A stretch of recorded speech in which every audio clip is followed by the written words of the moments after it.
Well, hello again. I'm Marco, the preacher with the Seagoville Church of Christ in Seagoville, Texas. I'm so happy to be here with you. Last time in the devotional, I was talking about how I was in anticipation of the birth of our daughter, our very first child, my wife and I, Maggie. And I didn't know what life was going to look like.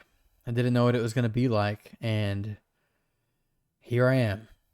Here I am. Lots of prayers, 9 months worth of prayers, lots of concern, 9 months worth of concern, lots of questions, lots of wondering about the unknown, 9 months of that, and more really. And here we are. It's been a few days now, a little bit more than a few days. It's been 4 days now, actually, almost to the exact minute. It's 6:21 on Monday night that I'm recording this, and I'm about to upload it before 8 o'clock here on Monday. And um, as I record this, it's 6:21, 6:22, right about there. And not much longer from now will be exactly 4 days since our daughter, Melania Grace Arroyo, was born. Oh, well, number one, not this is not an order of importance. I'm tired. I'm definitely tired, and so is my wife. Likely more so than me. I'm sure more so than me. She's doing more than I can even do. But I'm definitely tired. We're both definitely tired. Um, I'm I'm in this state, and if you're a parent, you know this. I'm in this state and I'm so happy to finally get to experience it, of joy, of bliss, of happiness that I never even was able to comprehend that was possible. And maybe that sounds like a sad thing to say. I knew, I've always wanted to be a dad, and I knew it would make me happy. I didn't know it could possibly make me this happy. I didn't know I could possibly feel this overjoyed about it. I I'm not ready to fully talk about it all yet, because I think since the birth of our baby I've cried more than her. I'm not really ready to talk about it. Not that I'm hiding from my emotions, but I just don't think I could get through it in a video. I really don't think I can. Um, so I'm just gonna talk about it in pieces so that I'm not just blubbering up here and not really saying anything. I just never imagined that this level of joy, this level of blessing, that this really would I would it would feel this way in my life.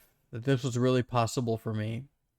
I never was able to imagine it because I've never experienced something like it.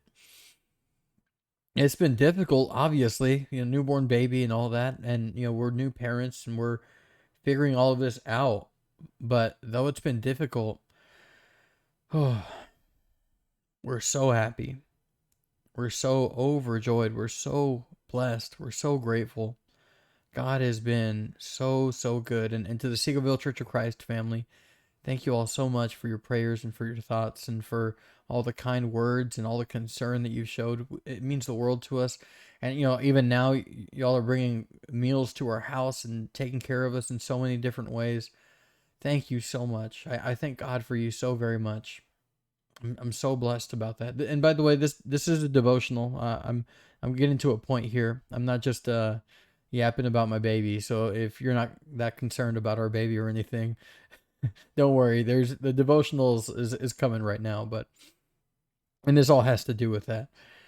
I just did want to take a second though in my first address to everyone, very official to everyone after the birth of our daughter, just to kind of give you a picture of my mental state right now and how great it is and how happy I am. Um, how absolutely overjoyed we both are and how grateful we are for everyone's love and care for us. And above all, though, how grateful we are to God. There are so many blessings that I've experienced over the last just 4 days that I never really anticipated that they'd be this good ever. And one thing that's just so heavy on my mind with the birth of our daughter is James chapter 1. Starting off in verse number 16, in the context, he's talking about how you can't blame God for your sin. Right? God doesn't commit sin. You can't blame God for when you're when you're tempted. More specifically, rather, let no one say when he is tempted, right? I am tempted by God. You can't say that. Why? God cannot be tempted by evil, nor does he himself tempt anyone. But each one is tempted when he is drawn away by his own desires and enticed. And then when desire has conceived, it gives birth to sin, and sin, when it is full grown, brings forth death. Then he says, do not be deceived, my beloved brethren. Every good gift and every perfect gift is from above, and comes down from the Father of lights, with whom there is no variation or shadow of turning. Of his own will he brought us forth by the word of truth, that we might be a kind of first fruits of his creatures. So after pointing out God is not to blame for your temptation, God is not to blame for your evil desires. God didn't create that. God didn't will that to be in your heart, in your mind, in your life. What is God to blame for? He says there in verse number 17, God is to blame for every good gift and every perfect gift. God is to blame for that. And really, blame is a general word here, but really what we're talking about is God is to thank for that.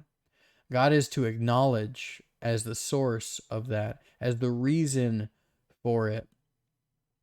I know that you're seeing me, and I look a little disheveled. I didn't, honestly, taking care of a newborn, I thought, I'm not going to dress myself up, get all dolled up, look all pretty for the camera. This is just the way I look right now, right? The facial hair, all 10 hairs are growing out a little bit. Haven't shaved or anything like that. I look all disheveled. I don't look beautiful, nor do I ever. But with all this said, and all the physical hardship and mental hardship that this has brought, overwhelmingly, the tone in my heart and in Maggie's heart is this acknowledgement. We're the recipients of even more of God's good and perfect gifts, not just in the form of our daughter, but in everything that she represents, not just in her birth, but in everything that has been associated with that, both before and every effect after her birth. Everything after her birth has been so good, so amazing for us. I have God to thank for that. I have God to acknowledge for that. I have God to blame for that as the originator of every good and perfect gift in my life. I have God to thank. Who do you have to thank for the way your life is going? Who do you thank for the way your life is going? For the things that you have in your life? Whether Christian or not, you have good things going for you in your life, whether many or few. Whether Christian or not, you have God to thank. If you're breathing air, you have God to thank. If you have people in your life who love you, you have God to thank. If you have a stability in your life in different ways, and your life is not filled with chaos and disorder, you have God to thank. Right? And even small things. If you have children, you have God to thank. If you have a good and perfect gift, you have God to thank. What I want to encourage you with this week is, well, number one, in your prayer life, remember Maggie and I in your prayers. This is new, right? And it's very difficult. It's very difficult. And I'm not trying to pretend like it's easy, but it's been blessed. And it's been maybe the most blessed undertaking of our Christian lives we've ever done. And certainly the most blessed and biggest undertaking we've ever done as a married couple, Maggie and I. Nothing has been bigger than this.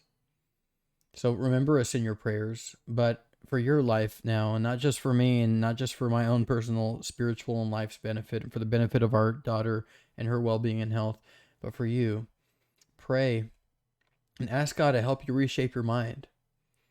A mind that when you experience good in your life, a mind that acknowledges Him. And I want to encourage you that as you're just going about your day, take little pocket moments, little brief times just to acknowledge God.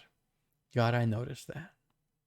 Or you have a moment when someone blesses you, even those kinds of things, in your life that you take for granted every single day.